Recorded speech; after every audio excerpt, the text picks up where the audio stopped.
50-plus population will inherit an estimated $17 trillion over the next 20 years.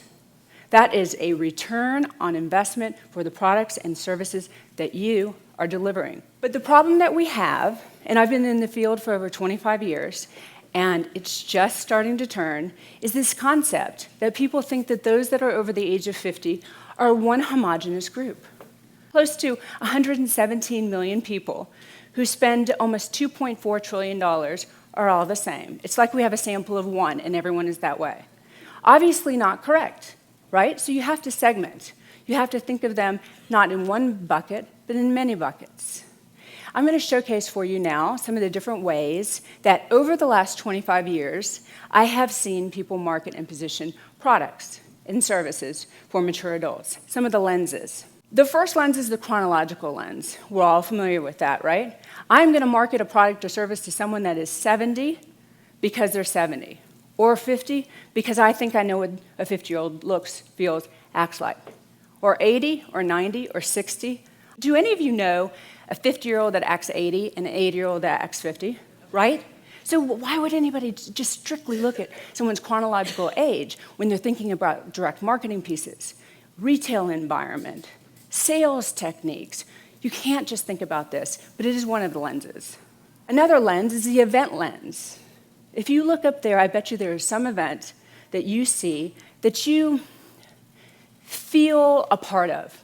Whether it was when JFK died, whether it was, when McDonald's came out. By the way, does anyone know when Seinfeld started? What year was that?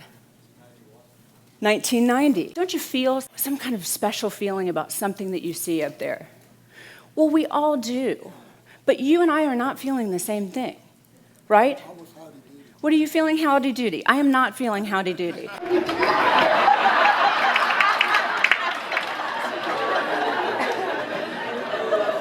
We cannot group people based on, oh, that person lived through the Depression era.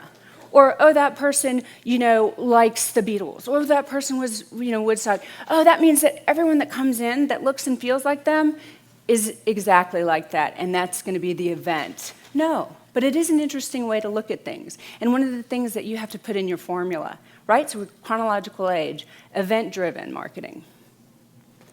The wellness lens. I find it very interesting when I think about the wellness lens, that a lot of times what we do is we look at a person using a walker. You look at a person that has a different kind of gait, and we have an immediate assumption of what their capabilities are or are not.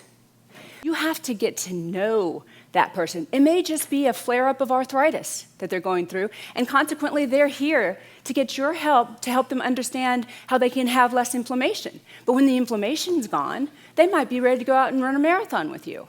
So we have to be careful about the wellness lens and getting too attached to the perceptions, images, and attitudes around that lens. But, again, an important part of the formula, the chronological, the event, and the wellness. And then, of course, the generational lens, which we're all very familiar with.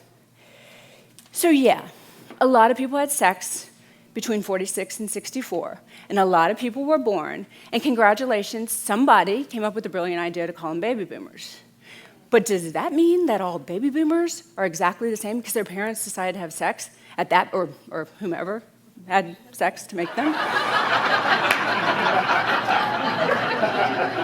In the industry, in the gerontology industry, in the aging industry, we have this thing, we go back and forth. Do you capitalize baby boomers or not? You capitalize baby boomers, people, because it's the name of a group of people. But it is not every single person in there has the exact same ideas and areas under them, specific areas and characteristics. So although you can make that a part of what you think about, because someone says they're a baby boomer, don't go Google it and try to find out, well, what exactly is a baby boomer and how do I apply that? Remember the other lenses that have to be a part of it.